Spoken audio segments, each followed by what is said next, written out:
بسم اللہ الرحمن الرحیم یا ایہا الذین آمنوا اتقوا اللہ ولتنظر نفس ما قدمت لغد واتقوا اللہ ان اللہ خبیر بما تعملون۔ اے ایمان والو، اللہ سے ڈرتے رہو اور ہر شخص کو دیکھنا چاہیے کہ اس نے کل یعنی آخرت کے لیے کیا سامان بھیجا ہے، اور ہم پھر کہتے ہیں کہ اللہ سے ڈرتے رہو، بے شک اللہ تمہارے سب اعمال سے خبردار ہے۔ بسم اللہ الرحمن الرحیم، الحمد للہ رب العالمین، والصلاة والسلام على اشرف الانبیاء والمرسلین وعلى آلہ واصحابہ اجمعین ومن تبعہم بإحسان الى یوم الدین۔ قابل صد احترام حضرات شائقین و شائقات سچا پیغام، السلام علیکم ورحمۃ اللہ وبرکاتہ۔ آج کی محفل میراث النبی کے نورانی پروگرام میں آپ کا استقبال ہے۔ اہلا و سہلا مرحبا۔ ہم آپ تمام حضرات و مستورات کا خیر مقدم کرتے ہیں۔ محترم حضرات و خواتین، تعلیم کا آغاز ہو رہا ہے۔ سب سے پہلے آداب تعلیم کا لحاظ کرتے ہوئے تعلیم کی طرف متوجہ ہو جائیں۔ پورے دھیان سے سننا، عمل کی نیت سے سننا اور تبلیغ کی نیت سے سننا، یعنی سنی ہوئی باتیں دوسروں تک پہنچانے کے جذبے سے سننا۔ چند خاص آداب تعلیم ہیں، امید ہے کہ آپ حضرات ان آداب کا ضرور خیال رکھیں گے۔ جزاکم اللہ۔ بسم اللہ الرحمن الرحیم۔ سینٹ یا پرفیوم کے استعمال کا حکم۔ خوشبوؤں میں ہمارے یہاں ایک خوشبو سینٹ اور پرفیوم کہلاتا ہے، اس کا حکم بھی سمجھ لینا چاہیے۔ سینٹ لگانا جائز ہے لیکن نہ لگانا بہتر ہے، اور یہ نہ لگانا بہتر اس وجہ سے ہے کہ اس کی پاکی مشکوک ہے، اس لیے کہ عموماً سینٹ میں الکحل شامل ہوتا ہے، اور الکحل ناپاک شرابوں کا بھی ہو سکتا ہے، جیسے انگور کی شراب، منقے کی شراب، کشمش کی شراب یا کھجور اور چھہارے کی شراب۔ ان کی شراب سے جو الکحل حاصل ہوتا ہے، اگر اس کی ماہیت تبدیل نہ کی جائے تو جس طریقے سے حرام ہے اور ناپاک ہے، اگر اس قسم کی شراب کا الکحل کسی سینٹ میں شامل ہوگا تو وہ بھی ناپاک ہوگا۔ اور ان کے علاوہ باقی چیزوں کی جو شرابیں ہوتی ہیں، جیسے جو کی شراب، مکئی کی شراب، گنے کی شراب، ان سے جو الکحل حاصل ہوتا ہے وہ الکحل پاک ہوتا ہے۔ عموماً گھٹیا شرابیں چونکہ ان چیزوں سے بنتی ہیں، اس لیے ان کا الکحل بھی پاک ہوتا ہے۔ وہ الکحل جس چیز یعنی سینٹ وغیرہ میں شامل ہوگا وہ سینٹ بھی پاک ہوگا، اور لکھا ہوا کسی میں نہیں ہوتا کہ کون سی قسم کی شراب کا الکحل اس میں شامل ہے، تو اس میں احتمال پیدا ہو گیا کہ ہو سکتا ہے کہ کسی ناپاک شراب کا الکحل اس میں شامل کیا گیا ہو۔ اور قاعدہ یہ ہے کہ اصل حکم تمام چیزوں میں پاکی کا ہے، اس لیے اصل حکم تو یہ لگے گا کہ وہ پاک ہے، محض شک اور احتمال کی وجہ سے ناپاک نہیں کہا جائے گا، لیکن یہ کہا جائے گا کہ احتیاط کرنا بہتر ہے اور نہ لگانا اچھا ہے۔ لیکن اب تو ایسے بھی اسپرے، سینٹ اور خوشبوئیں آ رہی ہیں کہ اس میں لکھا ہوا ہوتا ہے کہ اس میں کسی قسم کا الکحل شامل نہیں ہے، اس کے استعمال میں کوئی حرج نہیں ہے، کوئی مذائقہ نہیں ہے۔ بہرحال یہ خوشبو لگانا بھی نبی اکرم صلی اللہ علیہ وسلم کی سنت ہے، اور اسے بھی ہمیں زندہ کرنا چاہیے۔ یہ سنت کافی مردہ ہو چکی ہے۔ مسجد میں آؤ، بلکہ جمعے کے دن بھی آؤ تو کوئی خوشبو محسوس نہیں ہوتی۔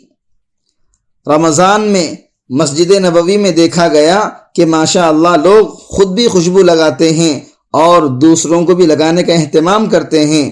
ایک آدمی اٹھے گا اور پوری صف میں لگاتا چلا جائے گا، کوئی ادھر سے اٹھے گا کوئی ادھر سے اٹھے گا اور تمام صفوں کو لگاتا ہوا چلا جائے گا۔ ماشاء اللہ مسجد معطر ہو جاتی ہے، اور یہاں ہماری مسجدیں معطر نہیں ہوتی۔ ہمارے یہاں تو مسجدوں کے اندر دھونی کا بھی انتظام نہیں ہوتا، حالانکہ مسجد کے اندر دھونی دینا یہ بھی سنت ہے۔ آپ اندازہ لگائیے ہمارے دین میں خوشبو کی کتنی اہمیت ہے۔ مسجد کو بھی دھونی دینا عود کی یا کسی بھی خوشبودار چیز کی یہ سنت ہے۔ یہ سنت تقریباً ہماری مساجد میں ختم ہو چکی ہے، مردہ ہو چکی ہے۔ اس لیے ہلکی ہلکی کوئی خوشبو یا اگربتی یا کوئی دھونی ہماری مساجد میں ہونی چاہیے، اور جو بھی یہ سنت زندہ کرے گا انشاءاللہ سنت کا ثواب ملے گا۔ لیکن اتنی بھی خوشبو نہ لگائیں کہ لوگوں کو نزلہ ہو جائے، اس کا بھی خاص خیال رکھیں، تھوڑی تھوڑی سی لگائیں تو بہتر ہوگا۔ زاد المعاد میں لکھا ہوا ہے کہ نبی اکرم صلی اللہ علیہ وسلم کے سرہانے سفر میں بھی اور حضر میں بھی 7 چیزیں رکھی رہتی تھیں۔ ان میں سے ایک تیل کی شیشی، کنگھی، سرما دانی، خینچی، آئینہ، مسواک اور ایک چھوٹی سی لکڑی جو سر کھجانے کے کام آیا کرتی تھی۔ یہ 7 چیزیں آپ صلی اللہ علیہ وسلم کے پاس ہوا کرتی تھیں۔ محترم ناظرین کرام، اس دینی اور ایمانی بیان کو سننے کے دوران ہی اس کو لائک کر دیجئے اور شیئر بھی کر دیجئے تاکہ دوسرے بھی اس سے فائدہ اٹھا سکیں۔ اللہ آپ کو جزائے خیر عطا فرمائے۔ اور زاد المعاد میں یہ بھی لکھا ہوا ہے کہ حضور صلی اللہ علیہ وسلم رات کے آخری حصے میں خوشبو لگایا کرتے تھے۔ جب آپ صلی اللہ علیہ وسلم نیند سے بیدار ہوتے تو پہلے استنجا فرمایا کرتے، استنجا فرمانے کے بعد وضو فرماتے، وضو سے فارغ ہونے کے بعد اپنے لباس مبارک پر خوشبو لگایا کرتے تھے۔ آپ اس بات سے اندازہ لگائیے کہ آپ صلی اللہ علیہ وسلم کو خوشبو سے کتنی دلچسپی تھی، اور کتنا آپ صلی اللہ علیہ وسلم کو خوشبو سے تعلق اور محبت تھی۔